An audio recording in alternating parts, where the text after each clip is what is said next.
Olá, meus queridos, bom dia, boa tarde, boa noite para vocês. Estamos aí em mais uma semana, seguindo nesse processo de quarentena, cada vez mais sentindo falta do nosso convívio, do nosso contato, mas seguindo firme, seguindo forte para que a gente consiga superar esse momento ruim que a gente está vivendo de maneira tranquila, tá? Não sei se na outra aula eu já estava assim, carequinha, desbarbado, faz parte da luta. Espero que todos vocês estejam bem, levando bastante a sério esse momento. E espero vê-los em breve, todos vocês, ok? Dando prosseguimento à nossa aula, a gente hoje começa a falar sobre economia mundial. E aí a gente vai estar entendendo aí o desenvolvimento no pós-segunda guerra para cá. Né? Então a gente vai tomar como ponto de partida a Conferência de Bretton Woods, que foi assinada, que foi realizada em 1944. Dessa conferência, alguns pontos bastante importantes, alguns organismos que existem até hoje, inclusive, foram criados, como é o caso do FMI. O FMI é o Fundo Monetário Internacional. Ele foi criado com a finalidade de socorrer as economias através de empréstimos dos países destruídos pela guerra. O FMI existe até hoje. Ele é tipo um agiota do mundo, assim. Ele empresta dinheiro para países que estão em dificuldades econômicas sob condições bastante complicadas, como o corte de gastos, contingenciamento de gastos muito fortes, né, arroz salarial em alguns casos, desvalorização de moeda interna, enfim. Alguns países conseguem se recuperar economicamente a partir das medidas adotadas pelo FMI, outros não. Em outros casos, países se tornam ainda mais endividados porque os juros dessa dívida são extremamente altos. Né? Outro que foi criado foi o Banco Mundial, ou Banco Internacional para Reconstrução e Desenvolvimento. Então, como o próprio nome já diz, o objetivo do Banco Mundial era financiar a reconstrução física dos países destruídos pela guerra. Então, o FMI prestava socorro econômico, o Banco Mundial fazia financiamento de reconstrução física. Né? Também existe até hoje e tem como finalidade financiar obras de infraestrutura e desenvolvimento pelos países do mundo. Tá? Na Conferência de Bretton Woods também ficou determinada a hegemonia do dólar, ou seja, o dólar como principal moeda do mundo. Né? E aí é feita uma equivalência do dólar com a onça do ouro. Uma onça de ouro equivale aí a mais ou menos 28,3 gramas. Então, para cada onça de ouro, estava equivalendo aí a 35 dólares, ok? E a gente tem entre 1950 e 1970 o período de maior crescimento econômico. Esse é o período, inclusive, em que as políticas keynesianistas são adotadas, né? Com uma participação significativa do Estado atuando como empresário, como gerador de emprego, como responsável pela qualidade de vida da população. Nesse contexto, entra o chamado estado de bem-estar social, né, que dura aí até basicamente a década de 1970, quando esse modelo se esgota. Esse modelo vem a se esgotar porque esse modelo de estado de bem-estar social acabou gerando gastos muito significativos para os estados, alguns deles gastando até mais do que arrecadava, né? E aí a bomba da vez, né, foi a crise do petróleo, que a gente vai discutir daqui a pouco. Né? Esse novo modelo do pós-guerra ele é marcado por uma crescente interdependência entre as economias do mundo.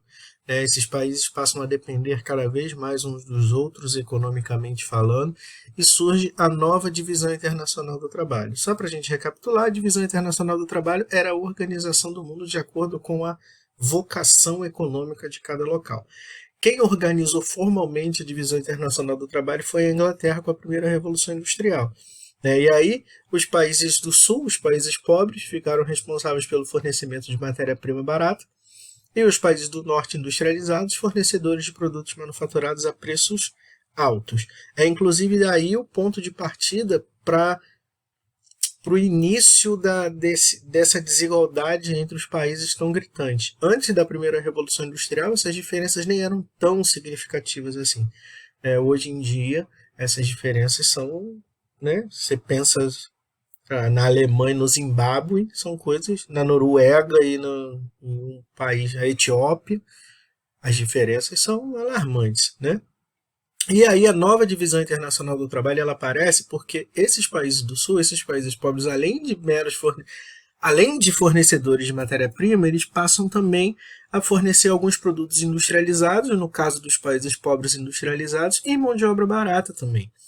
Então o papel desses países do sul ele é atualizado, né, em alguns casos, mas de maneira geral a divisão internacional do trabalho ela segue os mesmos moldes desde o período colonial, né? Se a gente parar para pensar no caso da gente aqui no Brasil, que a colônia era proibida de produzir qualquer coisa que a metrópole não autorizasse, a gente já tinha aqui uma divisão internacional do trabalho, né?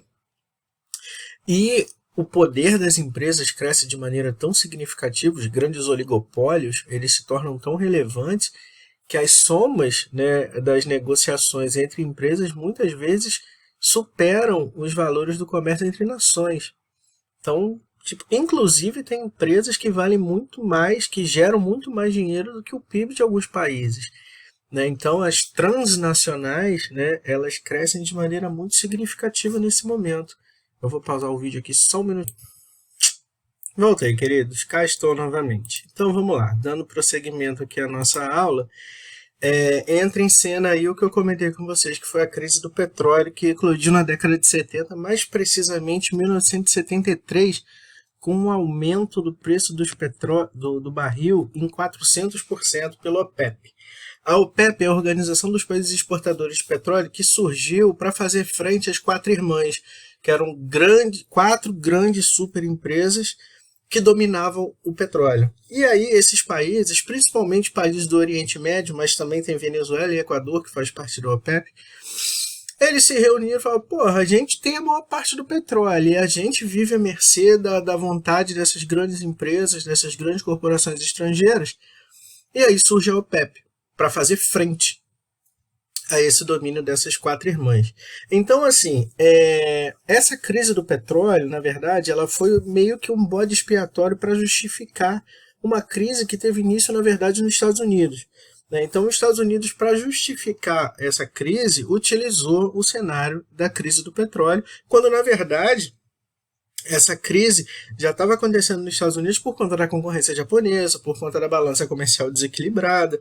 Então, a crise do petróleo ela foi usada para justificar tudo, quando na verdade ela só foi um dos fatores que contribuíram para essa crise mundial. Aqui no Brasil, por exemplo, essa crise mundial acertou um diretaço no milagre econômico, né?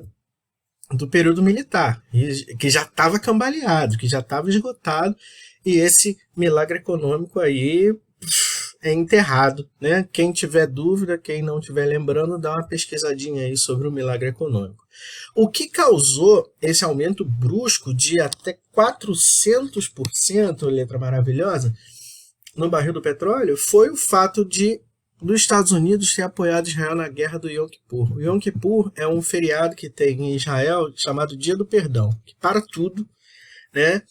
E aí países ali do Oriente Médio se juntaram e fizeram um ataque surpresa a Israel, que junto com o apoio dos Estados Unidos conseguiu contra-atacar e ganhar essa guerra mais uma vez, né? Então, como uma represália em relação a esse apoio dos Estados Unidos a Israel, a OPEP aumentou o preço do petróleo em mais ou menos aí 400%, tá? E hoje nós temos aí algumas tendências no mundo, como por exemplo, regionalização e globalização da economia, que parecem coisas que se contradizem, né? E de certa forma sim, e de certa forma não. Se contradiz por quê? Quando você regionaliza, e como que você faz isso? Com os blocos econômicos. Né? Esses blocos econômicos são grupos de países que se reúnem com a finalidade de desenvolvimento econômico mútuo. Isso aí já é matéria que vocês já estudaram, então estou só dando uma recapitulada bem rapidinho. essa regionalização ela vai contra esse processo de globalização, mas o objetivo dessa regionalização é o fortalecimento econômico para que os países tenham mais condições de atuar no cenário internacional. Então, quando a gente fala em bloco econômico, ele contribui e não contribui ao mesmo tempo para o processo de globalização, ok? Surgem aí figuras importantes na economia mundial, né? Estados Unidos, Japão e Alemanha, e os principais blocos econômicos. Surge a União Europeia, surge esse camarada aqui que era o antigo NAFTA, né? Essa coisa impronunciada formada pelos Estados Unidos, México e Canadá, a PEC, que é formada pelos países ali banhados pelo Oceano Pacífico, e o Mercosul, que é o nosso bloco econômico, que hoje se encontra fragilizado até por falta de interesse do governo atual, tanto do Brasil quanto da Argentina, de levar adiante esse bloco econômico. E aí estamos aguardando cenas dos próximos capítulos. O governo da Argentina mudou recentemente, né? E aí a gente não sabe como está essa negociação com o Brasil em relação ao Mercosul. Vamos aguardar para ver aí as próximas notícias, mas o governo brasileiro já disse lá no comecinho que o Mercosul não era prioridade, né? Então o Mercosul perde um pouco do seu protagonismo nesse cenário internacional, mas ainda assim a gente coloca ele ali porque é nosso, né? Gente, muito obrigado. Espero que vocês aproveitem aí. Qualquer dúvida, entre em contato com a gente, comigo no caso, né?